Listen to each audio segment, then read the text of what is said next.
an officer in the United States Navy, and I eventually ended up with United States Naval Mobile Construction Battalion, better known as the Seabees, and I served 2 tours in Vietnam.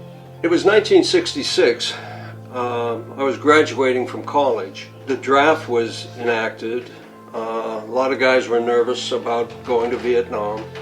I had actually wanted to join the Navy when I was a high school graduate, but my dad talked me into going to college. There was a recruiter for the aviation program, the naval aviation, in the hallway, and he talked me into taking a test. Ended up going to Pensacola, was in the flight program, and it was voluntary. I wanted to be in the Navy. I wanted to be a naval officer. Becoming an officer was new to me, in that people saluted me, and that was really a strange feeling. Going to Vietnam probably was the biggest adjustment, in that it was a whole different world. It's funny because we drove out of all these military areas, and then we drove through a place that was called Dog Patch, and it was a small Vietnamese village, and it was total night and day. There were Vietnamese ladies with the straw hats. It's funny now, but it wasn't at the time. I was the OIC of this 100-man detachment, and we were located about 30 miles north of Da Nang. So I took a couple of enlisted guys with me, and you were always prepared. You were armed and had flak jackets and helmets, but we drove down to Da Nang, and I'm pulling into the base, and someone comes running up to us because there's nobody around. Very strange. There's 1,000 men attached to this base, and they said, "Get underground now. The ammo dump next to us is on fire, and they're starting to explode." And we were situated about a couple hundred yards from the biggest ammunition storage point in Vietnam. It was called ASP-1. What was happening was the ASP was exploding, and it was throwing shrapnel and everything in the ammo dump up in the air, and it was landing in our camp. So I got up to the CP, and as the explosions continued, this went on until 4 o'clock the next morning, and the entire ammo dump blew up. That camp that I was in was totally destroyed. Nobody was hurt. Everybody was underground, but the next day I couldn't get out of there fast.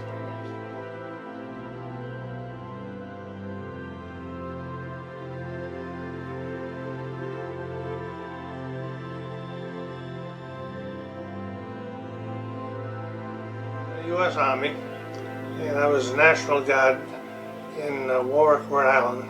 I was in the 107th Signal Company. First 4 years in the National Guard, we spent 1 weekend every month training. Again, I was in the switchboard operator. I think I learned working together with other people. You have to have support of everybody you work with.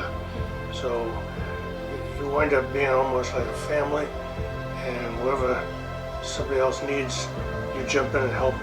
And you always feel like you had somebody else's back. So it was like a real close working group together. We got activated. We were living in Old Saybrook, Connecticut at the time. And I was working down there for W.G. Grants. I was the manager of a large department store. And then we got activated by the National Guard. So I got transferred up to, we lived in transferred to Agawam, Massachusetts. When I arrived in Vietnam, we were on a plane with everybody flying over.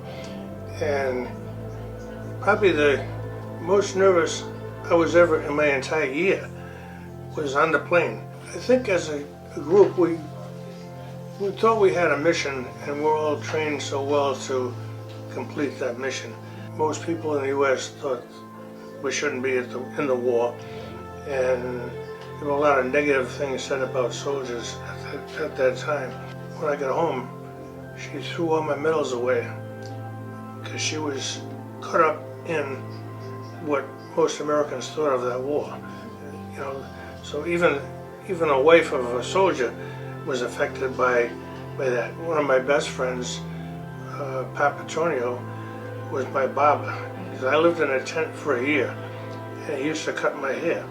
So when I came home, I still go to Pat for my haircuts. So he's been cutting my hair for 55, 60, 56 years.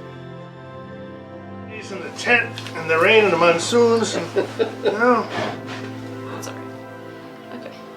I could have talked about my air conditioning office. Talked how we got shot at, but I never shot back at anybody. Never saw anybody that shot at me. That was the worst thing. One day we're going to the PX one day, and water shell lands in the road. We're walking on it. It was my day off. I said, you shouldn't shoot at me on my day off. Shoot at me when I'm working.